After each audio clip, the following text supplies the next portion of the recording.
In December 1903, Orville and Wilbur Wright succeeded in the first manned-powered flight in history.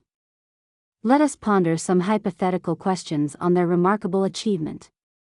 If they hadn't been around, would airplanes have never been invented? If they had been born 10 years earlier, would we have had airplanes 10 years earlier? Either of these questions should be answered no. The general impression may be that technological developments were the products of strenuous efforts by gifted inventors and entrepreneurs, represented by James Watt, Thomas Edison, and Henry Ford. However, this understanding is missing the point. First, technologies develop gradually and cumulatively. The history of inventions is a relay of contributions by countless engineers, rather than the overnight achievements of individual geniuses. The Wright brothers had a lot of predecessors who laid the essential groundwork for manned flight, and the Wright brothers added the last piece of the puzzle. Also, inventions are inevitable.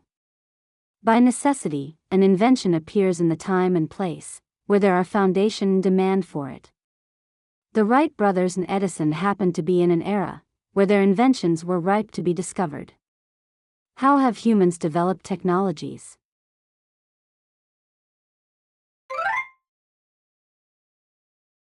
The fundamental principle of technological development will eventually come down to the following sentence.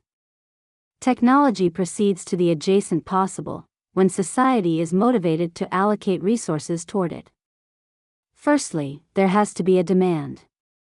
Due to the success of airships in 1900, the demand for air transportation was rising, while there was a growing frustration for the inability to fly freely, which sparked the motivation of many engineers. Both the public and private sectors recognized the military and economic potential of aircrafts, making it easier for them to invest resources. Innovation is not purely a technological matter. It has always been influenced by socio-economic conditions. Secondly, inventions require accumulation of existing technologies. Henry Ford once admitted that he just assembled into a car the discoveries by other people in history.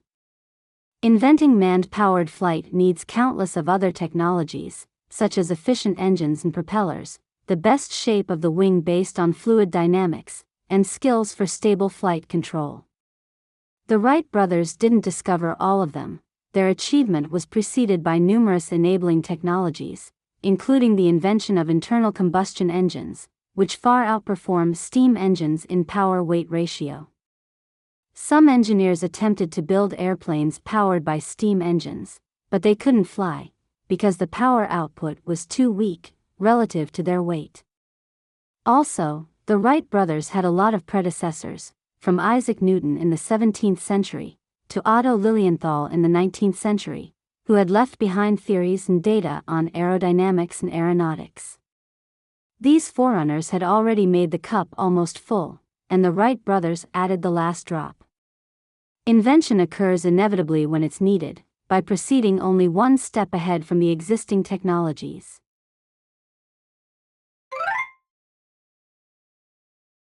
Sometimes it is extremely difficult to come up with an idea from scratch.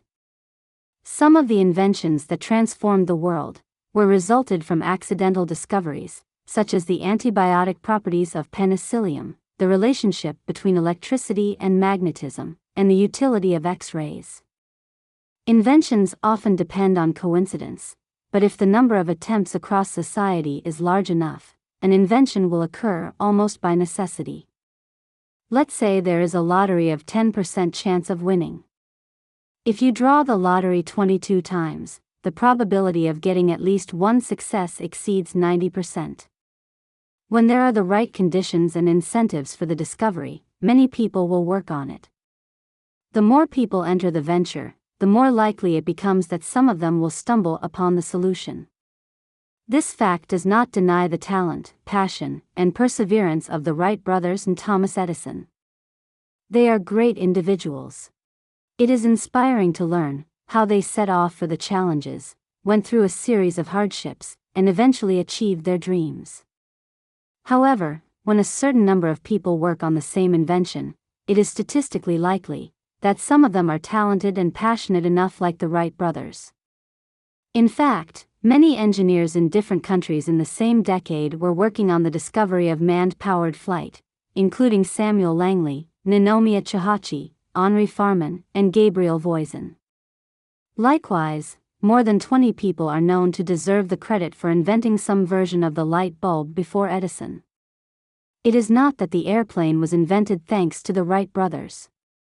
It was historically inevitable that we had somebody who had the gift and enthusiasm to achieve the first manned-powered flight in that era.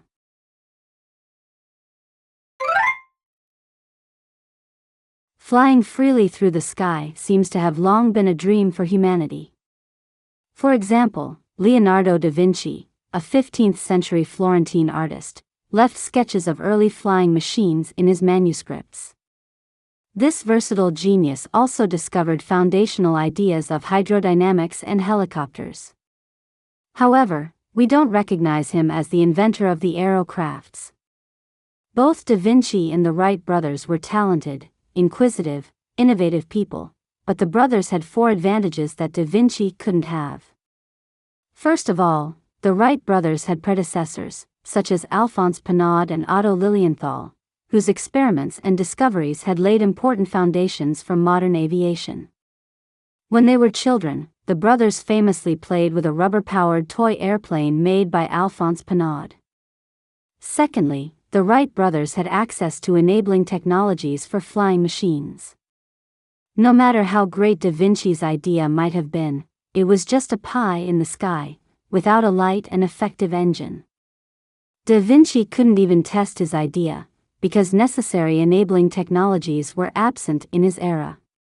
Thirdly, the Wright brothers had a lot of other inventors who ventured into manned-powered flight in the same decade, including Samuel Langley and Glenn Curtiss, whom they learned from and imitated each other. Also, the fact that there were many other competitors have convinced them more of the future success in this realm. On the other hand, da Vinci was alone in the 15th century, where he had nobody whom he could inspire, compete with, and learn from. Lastly, the Wright brothers had a lot of successors who inherited, improved, and commercialized their discoveries. One of the brothers' biggest contributions is the invention of the effective flight control system. Of course, modern airplanes don't use the very same system that the brothers invented, but their discoveries have been the fundamental principle of the flight control up till now, because their discoveries have been succeeded, updated, and implemented by later generations, without whom, we may not know the name of these great inventors from a century ago. The misfortune of da Vinci was he had none of these advantages that the Wright brothers could enjoy. Technologies, once invented, can easily be lost. It is quite difficult for a society to keep its level of technology. The knowledge cannot be maintained unless it is continuously in demand, and a certain number of experts constantly exist. Even if we have technological books and blueprints, somebody has to be able to understand and implement it.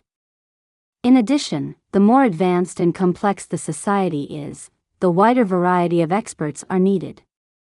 Each of the cutting-edge technologies requires an enormous support network of other technologies. Here are just tiny examples from the multitude of technologies that support modern aviation. The manufacturing technology of carbon fiber and composite materials to lighten aircraft. Sensors and software that enable flight control systems. Infrastructures necessary for flight, such as air traffic control and how to operate airports. No single individual brain can store all this information necessary for the aviation industry. Even the Wright brothers' contribution is just one piece of these vast array of technologies. An advanced civilization is only possible when there is a large number of people in society who share their knowledge and expertise with each other. Indeed, when the population size of a community shrinks, we cannot maintain our existing technologies. For example, Tasmania used to be connected to the Australian continent until the end of the last ice age, but around 10,000 years ago, the sea level rose and the island became isolated. After the isolation, the technological standard of Tasmanian people did not just stagnate, but lost many technologies that their ancestors used to possess. This is apparently because Tasmanian people were cut off from the large trade network with Australian societies, and could not access the collective intelligence. In other words, they lacked the adequate population size to sustain their level of technology. Today, humanity can continue to fly airplanes safely, because a large global population brings together their knowledge and expertise. Next time you enjoy your flight, be thankful, not only to the Wright brothers, but also to all the inventors and entrepreneurs in history that contributed to the development of aviation technology, as well as numerous people contemporary with you, who support, maintain, and enable this technology.